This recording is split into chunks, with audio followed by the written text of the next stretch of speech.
the report today is that the Society of Black Lawyers have put out a statement condemning Chelsea and the FA for not following up the allegations by John Obi Mikel on Mark Clattenburg. Do you have any feeling on that situation? I think the Society of Black Lawyers should stick to law. That is what they are. They're lawyers. They shouldn't get involved in football. They should get involved in legal matters, which this isn't one. Racism is a big problem in football, and it's a serious problem. But what's going to work against it is if you look for racism where it doesn't exist. Now, I don't know the Clattenburg case. Obviously, the police think there's nothing to follow on, and I don't know what's going to happen. And maybe he may be found guilty by the FA, which I doubt very much. So I don't see why anyone can criticise Chelsea or the FA for not following up on it. Because if it's a situation that doesn't exist, we're going to create enemies. I'm a big, supporter of the fight against racism, as everyone knows. But the problem that we have is if we then start to cry wolf when it doesn't exist, we're going to create more enemies. And it'll belittle the real efforts and belittle the real incidents of racism. So I don't know the Society of Black Lawyers. I'm not interested in them at all. I don't know what their agenda is.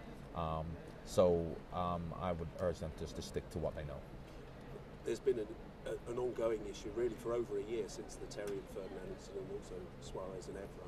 Do you think, although there's been a lot of negative publicity around it, it will help to address the issues of racism in football because it's brought it out into the public domain? It will help to address it if they tackle it and the strategy is used in the right way, which it isn't being used in the right way. Because unless we address the issues of racism in society, we will never get rid of it in football. And we're still going down this whole avenue of racism in football, racism in football.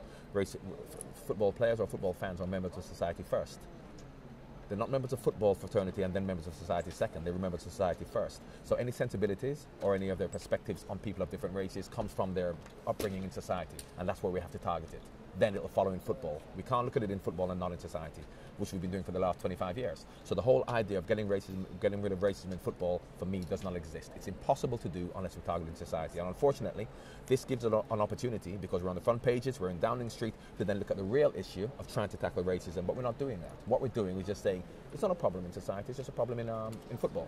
So nothing will change unless we look at the real issue of what actually goes on in society.